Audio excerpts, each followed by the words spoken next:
The auction lasted for 8 hours, and I barely finished the sketch when my father grabbed me by the arm so I could go back home with the family.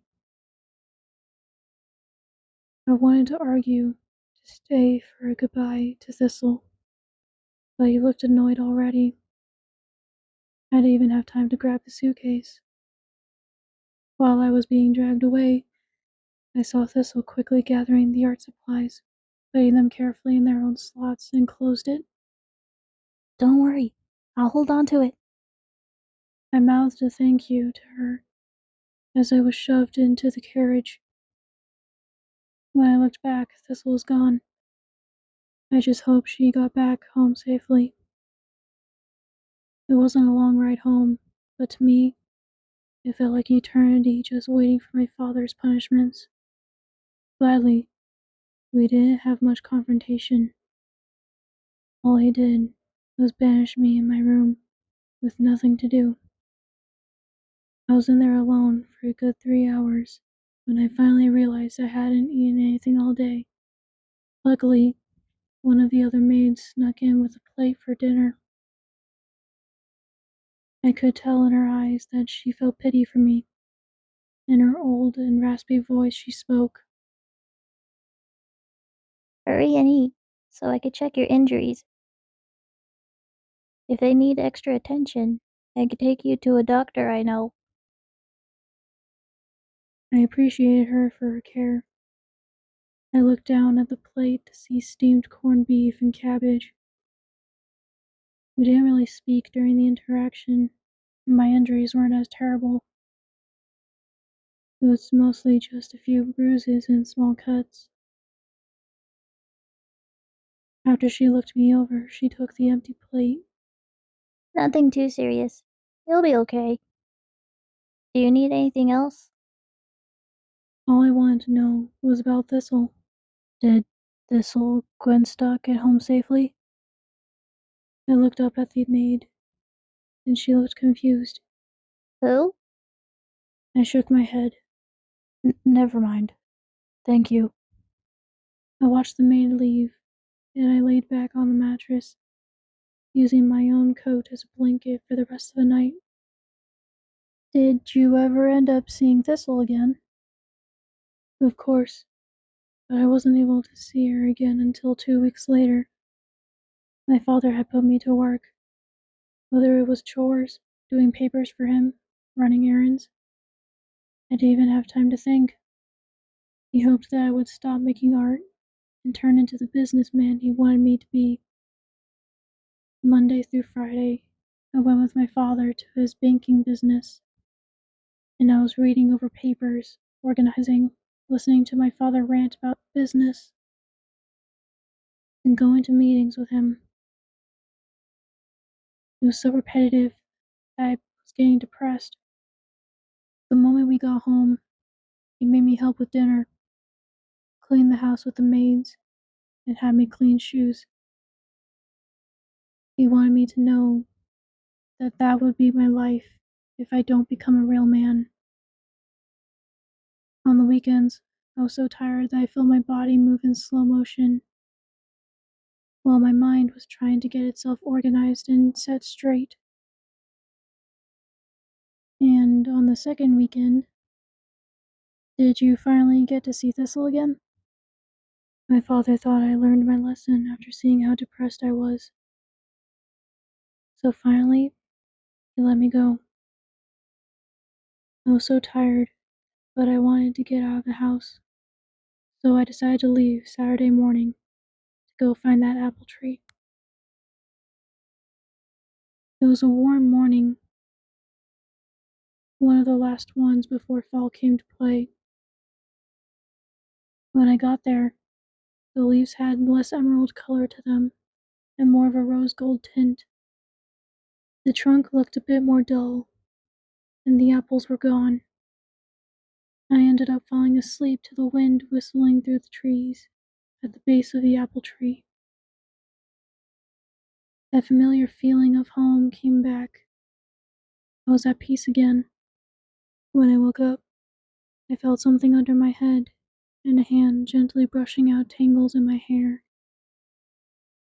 Slowly opened my eyes and looked up to see Thistle there, smiling at me. I couldn't help but smile back as we leaned into each other's touch. Something in me knew that I didn't have to explain to her.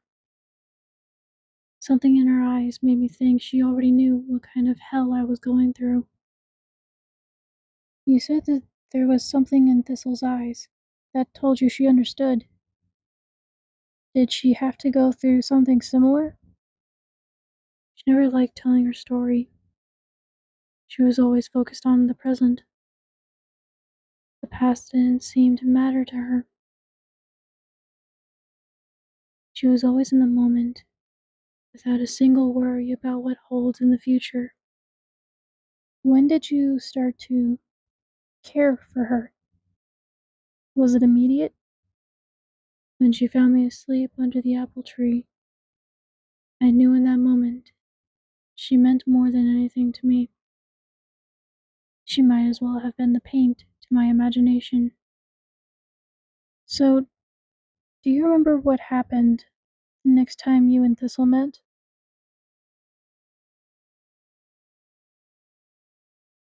Every time we met, every Saturday morning, she would listen to my dreams of being a successful artist. No matter the weather, we were there.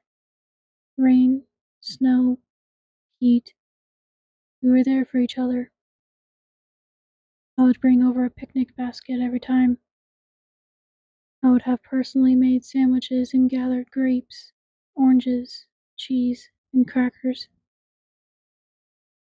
We would always have the best lunches.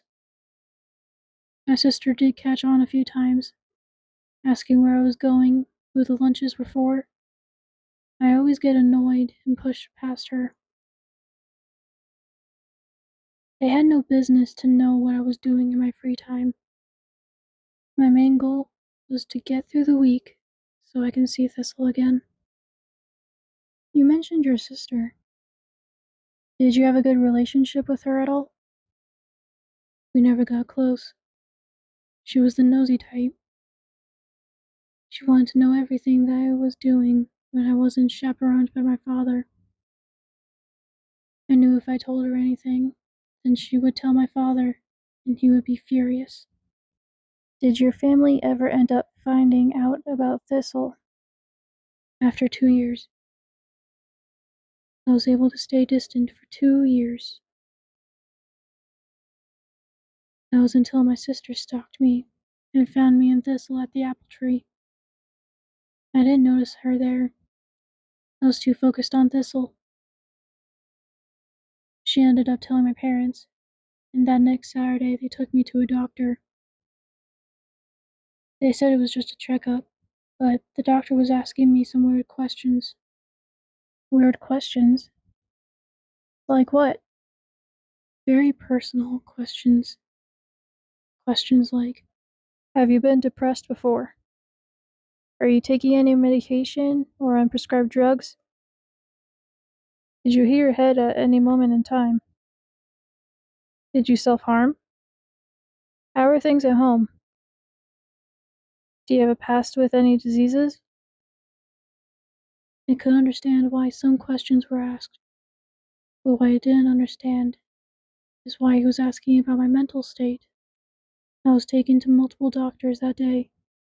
I was examined, questioned, and never understood why.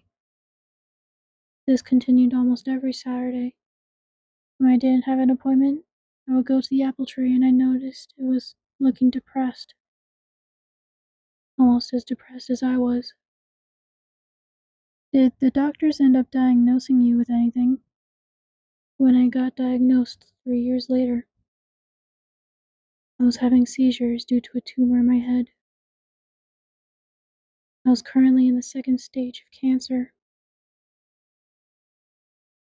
When we got the news, everyone was in shock. That included me, and I realized that me being so tired and having pains in my back and legs was from cancer. I always thought it was just from my father overworking me. After you found out, How did everyone react? As I looked behind me to see my family in the doctor's office, I could see my mother crying into her hands, having a breakdown. My sister looked at me with worry and sadness. Father, he looked away from me. I didn't see any sadness or anger in his face. What I saw was his usual disappointment. It hurt me, seeing my family react this way. I felt anger and sadness. Why were they just seeing the bad in me? Why won't my father even look at me? In that moment, I knew they didn't want to deal with me. But I wasn't going to let them bring me down. I looked at the doctor and asked, "What do I need to do to beat it?" The doctor looked at me in sadness. "I'm afraid there's no cure. There are treatment plans that you can use, but I'm afraid it'll be painful and very risky." I was growing more angry. I hated myself for being so weak and failing at everything that was thrown at me. I wanted to live. I had to live. To show that I'm not a failure to my family. I had to live for my Thistle. I couldn't just leave her behind. When we were leaving, the doctor held me back. Something in him was different. Something I couldn't really explain. He wore his white lab coat that had a name, Dr. Tomb, embroidered on the pocket. His skin was pale, but not deathly. There was not a single wrinkle in sight. But he wasn't young. His hair was thick and had a chocolate brown color, fixed to have a side part. The one thing that stuck out to me was his eyes. I swear they were dark chocolate brown before, but this time they looked golden. The gold was so bright in his eyes that I didn't even think they were real. He told me, "There may be another way to help with the cancer, but it's never been done before. If you don't want to worry your family, I wouldn't let them know about the secret." I was intrigued, but I still wasn't sure about it. "Is there a time I can meet with you in private?" The doctor smiled at me. "Don't worry, I'll find you." I found it strange when he said those words, but I didn't really care at the moment. I went with my family back home and rushed to the apple tree to find Thistle. At first, I didn't see her. I called out to her, and she came from behind the tree with tears coming down her face. I never saw her so sad before. I panicked and rushed over to comfort her. I held her tightly in my arms as she clung on to me. Her voice sounded so cracked, like a broken melody as she spoke. I I waited and waited. Where were you? What happened? Why did you leave me?" I was heartbroken hearing her like this, so I explained everything that was happening. I told her about the excessive doctor appointments and the news about the cancer. Everything. Seeing her face, full of shock and worry, hurt my heart. It felt like someone stabbed me in the heart and twisted the dagger to make sure I would die. "I'm sorry that all of that happened to you. It's not fair that you had to go through that. No one should have to go through that." "So, what happened after you told Thistle about you being diagnosed with cancer?"